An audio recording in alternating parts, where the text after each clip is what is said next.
अस्सलामुअलैकुम। उम्मीद करता हूँ कि आप खैरियत के साथ होंगे। आज की वीडियो में सबसे पहले मैं आपके साथ एक पॉइंट क्लियर करूँगा। सेकंड हम एसवीबी यानी सिलिकॉन बैंक के कोलैप्स पर बात करेंगे कि क्यों, कैसे और इसका क्या इम्पैक्ट है, उसको हम डिटेल से डिस्कस करेंगे। और थर्ड फिर हम चार्ट्स की तरफ जाएंगे। तो नंबर वन जो पॉइंट है कि कल एक भाई ने व्हाट्सएप पर कांटेक्ट किया मेरे साथ। उसने अपनी जो ट्रेड्स थी उनका स्क्रीनशॉट सेंड किया हुआ था। 1860 के आसपास उसकी सेल थी और वो मुझसे यानी कि एडवाइस मांग रहा था। तो मैंने उससे पूछा कि इनका जो एसएल है वो कहाँ है, एसएल कहाँ लगाया है आपने। तो उसने आगे से पता है क्या जवाब दिया कि सर ये एसएल क्या होता है। सच बताऊं तो गुस्सा मुझे बहुत आया उस टाइम पर। बहरहाल उससे मेरी बात हुई तो मुझे पता चला कि उसे बस 2 से 3 दिन ही हुए थे ट्रेडिंग स्टार्ट किए हुए। तो मैंने उसको कहा कि फ़ौरन से पहले आप अपनी ट्रेड्स जो है वो क्लोज करो, मार्केट ओपन होती है, और बकाया अमाउंट जो है वो विदड्रॉ करो और जाकर लर्निंग करो।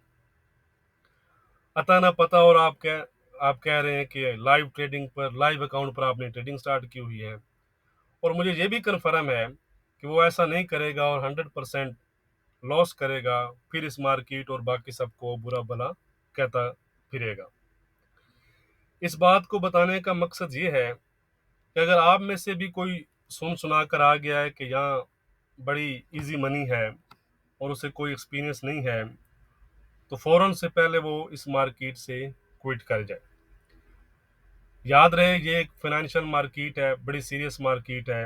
और ख़ास तौर पर आजकल के हालात में जहाँ आपकी इन्फ्लेशन रिकॉर्ड हाई पर है, उसके साथ साथ जो इंटरेस्ट रेट है वो हायर साइड पर है, बिजनेस जो है वो स्लो डाउन है, बैंक्स जो हैं वो कोलैप्स कर रहे हैं। तो ऐसी जो कंडीशंस होती हैं वो दहाइयों के बाद आती हैं। और इन हालात में फिर जो गवर्नमेंट्स होती हैं उन पर दबाव पड़ता है पब्लिक का। तो फिर वो अपने जो सेंट्रल बैंक्स होती हैं उनके ज़रिए मार्केट में इंटरवेंशंस वगैरह करती हैं। जैसे रिसेंटली आपको याद होगा बैंक ऑफ जापान की तरफ से इंटरवेंशन की गई थी। तो इन हालात में जो होती है वो ट्रेडिंग ज़रा और मुश्किल हो जाती है। और ख़ास तौर पर न्यू कमर्स जो आते हैं उनका तो पता भी नहीं चलता कि वो कब आए और कब उड़ गए। तो इस मार्केट के लिए याद रहे कि आपके पास मिनिमम 3 to 5 ईयर्स का एक्सपीरियंस होना चाहिए। आपके पास एक मेथड होना चाहिए जिसके ज़रिए आप मार्केट को एनालाइज करते हुए अपना एक ओपिनियन बनाएं। और उसके बाद फिर आप आर्टिकल पढ़ते हैं या यूट्यूब पर किसी को फॉलो करते हैं, तो वहाँ से जो ओपिनियन मिलता है वो सेकंड ओपिनियन होगा आपका। याद रहे वो सेकंड ओपिनियन होगा। फिर उनको आप अपने जो यानी सेकंड ओपिनियन को अपने फर्स्ट ओपिनियन के साथ आप मैच करेंगे। और उससे जो आप फिर वो डिसीजन लेंगे, उसकी एक्यूरेसी आपको फिर एक सक्सेसफुल जो है वो ट्रेडर बनाएगी। आजकल की कंडीशंस में मेरी एडवाइस है आपको कि आपने जो पहले ही आपकी जो कोशिश हो वो ये है कि अपने कैपिटल को सेफ रखना है, लॉसेस को फौरन कट करना है, लॉसेस को नहीं पालना। याद रहे कि सबसे पहले लिया गया लॉस सबसे छोटा होता है। So learn to cut the losses and grows the profit. ऐसा करने से आपका जो कैपिटल है वो सेव रहेगा।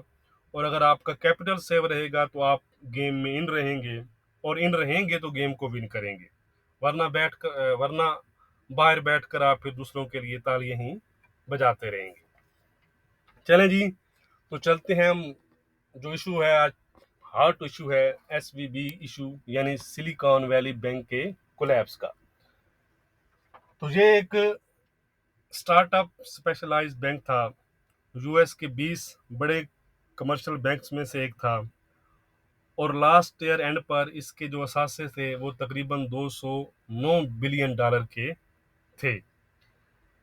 अगर आप देखें तो पिछले 3 to 4 ईयर्स में स्टार्टअप्स का सीज़न था।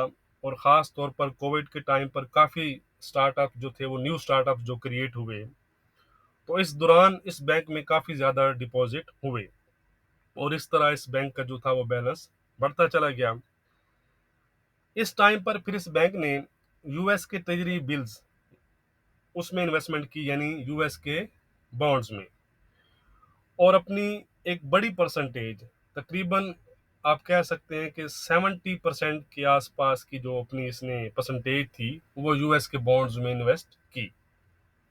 और वो भी कोविड के टाइम पर, जब इंटरेस्ट रेट आपके रिकॉर्ड लोवेस्ट पॉइंट पर थे, तो इन्होंने तकरीबन 1.7% के आसपास एवरेज की थी। मसला ये हुआ कि जब यूएस में इन्फ्लेशन बढ़ना शुरू हुई, तो आपको पता है कि फेड ने भी अग्रेसिवली इंटरेस्ट रेट बढ़ाना शुरू कर दिए इन्फ्लेशन को टेम करने के लिए। तो वो जो रेट्स थे वो कम नज़र आने लग गए। तो लोगों ने सोचा क्यों ना हम दूसरे बैंक्स की तरफ चले जाएं जहां हमें 4% के आसपास के रिटर्न मिल रहे हैं। तो इस तरह लोगों ने वहां से अपना जो डिपॉजिट थे वो निकालना स्टार्ट कर दिए। और उसके साथ साथ दूसरा इशू जो बना वो ये हुआ कि जो इकोनॉमिक स्लो डाउन जो है वो स्टार्ट हुआ, उसके साथ साथ स्टार्टअप्स का इशू स्टार्ट हो गया। आप देख रहे होंगे कि आपके नज़दीक भी किस तरह जो स्टार्टअप्स थे वो आजकल क्लोज हो रहे हैं। तो इससे इशू ये बन गया कि डिपॉजिट जो थे वो कम हो रहे थे, और विदड्रॉ जो था वो ज़्यादा होना स्टार्ट हो गया। और जब ये सीन बढ़ गया तो बैंक के पास आप कह सकते हैं कि लिक्विडिटी जो थी वो थी ही नहीं। तो इस तरह ये बैंक जो था वो कोलैप्स कर गया। अभी यूएस की गवर्नमेंट ने स्टेप इन किया है और कहा है कि मंडे तक जो डिपॉजिटर हैं उनको अपनी फंड तक जो है वो असेस दे दी जाएगी। तो इम्पैक्ट वाइज अगर हम बात करें तो जितनी जल्दी ये हो गया तो उससे फिर मार्केट आप कह सकते हैं कि नॉर्मल हो जाएगी। वरना अगर इसमें डिले होता है तो फिर गोल्ड के लिए ये चीज़ मज़ीद पॉजिटिव हो सकती है, यानी गोल्ड में मज़ीद बाइंग फिर आपको नज़र आ सकती है। ओके, हो गया जी। तो अब हम चलते हैं चार्ट की तरफ, लेकिन उससे पहले अभी तक अगर आपने वीडियो को लाइक नहीं किया तो लाइक ज़रूर कर दें। डिस्क्रिप्शन जो है वो ज़रूर चेक किया करें, उसमें गोल्ड के तमाम लेवल लिखे होते हैं। तो अगर हम आज की बात करें तो आज गैप अप ओपनिंग के बाद गोल्ड ने तकरीबन 1894 के आसपास के हाई बनाए हैं, और करंटली 1882 के आसपास गोल्ड जो है वो ट्रेड कर रहा है। डाटा वाइज आज कुछ भी खास ऐसा नहीं है जो मार्केट पर इम्पैक्ट डाल सके या मार्केट को ड्राइव कर सके। इसलिए गोल्ड का जो टोटल इंसार है वो डॉलर इंडेक्स और बॉन्ड यील्ड्स पर रहेगा, जिनको हम वीकली वीडियो में डिटेल से डिस्कस कर चुके हैं। गोल्ड को भी वीकली वीडियो में हम डिस्कस कर चुके हैं, वीडियो चैनल पर है, आप जाकर देख सकते हैं। तो आज इंट्राडे के लिहाज से हमारे क्या लेवल रहेंगे वो हम देख लेते हैं। आज रेंज बड़ी रहेगी, आपको पता है कि मार्केट की जो कंडीशंस हैं उसके लिहाज से ये रेंज बड़ी रहेगी। तो आज का जो रेजिस्टेंस रहेगा गोल्ड में हमारा वो है 1904 का। अगर गोल्ड 1904 ब्रेक करता है और सस्टेन करता है तो गोल्ड आपका 1917 और 1930 तक जा सकता है। ऑन अदर साइड सपोर्ट रहेगा गोल्ड में हमारा $1855 का। अगर गोल्ड 1855 ब्रेक करता है तो गोल्ड दोबारा से 1845 और 1830 तक जा सकता है। फिलहाल इंट्राडे के लिहाज से गोल्ड का जो ट्रेंड है वो पॉजिटिव ही चल रहा है। यह है जी यूरो। सेम इसमें भी गैप अप ओपनिंग हमें नजर आई है, और 730 के आसपास यूरो जो है वो फिलहाल ट्रेड कर रहा है। आज का रेजिस्टेंस है यूरो में हमारा 770 का, और सपोर्ट है हमारा 635 का। इंट्राडे जो ट्रेंड है वो यूरो का फिलहाल पॉजिटिव ही है। यह है जी पाउंड। इसमें भी सेम स्टोरी है यूरो की तरह, 21-20 के आसपास ये ट्रेड कर रहा है। पाउंड में आज हमारा रेजिस्टेंस रहेगा 2190 का, और सपोर्ट रहेगा 2025 का। ट्रेंड है इंट्राडे के लिहाज से पाउंड का पॉजिटिव। यह है जी यूजे। इसमें अच्छी सेलिंग नज़र आ रही है देखने को, 134.15 के आसपास चल रहा है। आज का रेजिस्टेंस है यूजे में हमारा 135.20 का, और सपोर्ट है 133.50 का। इंट्राडे जो ट्रेंड है वो यूजे का फिलहाल वीक ही है। यह है जी एनजेड डी यूएसडी। तकरीबन 61-95 के आसपास चल रहा है। आज की रेजिस्टेंस इसमें रहेगी हमारी 62-35 की, और सपोर्ट रहेगी हमारी 61-30 की। इंट्राडे जो ट्रेंड है वो एनजेडी का भी फिलहाल पॉजिटिव ही चल रहा है। यह है जी सिल्वर, इसमें भी कुछ हमें अपसाइड नज़र आ रहा है। 2080 के आसपास फिलहाल ट्रेड कर रही है। तो आज की रेजिस्टेंस है इसमें हमारी $21.20 की, और सपोर्ट है हमारी $20.40 की। ट्रेंड है फिलहाल इंट्राडे के लिहाज से सिल्वर का पॉजिटिव। यह है जी क्रूड ऑयल, तकरीबन $77 के आसपास चल रहा है।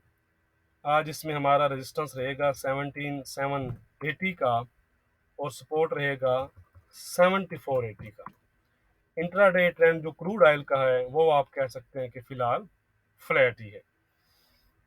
अब हम चलते हैं जी बीटीसी की तरफ। इसमें अच्छी एक हमें आप कह सकते हैं कि अपसाइड नज़र आया है। 22,400 के आसपास फिलहाल ट्रेड कर रहा है। रेजिस्टेंस है हमारा 23,100 का, और सपोर्ट है हमारी इसमें आज 21,300 की। ट्रेंड है फिलहाल इंट्राडे के लिहाज से बीटीसी का पॉजिटिव।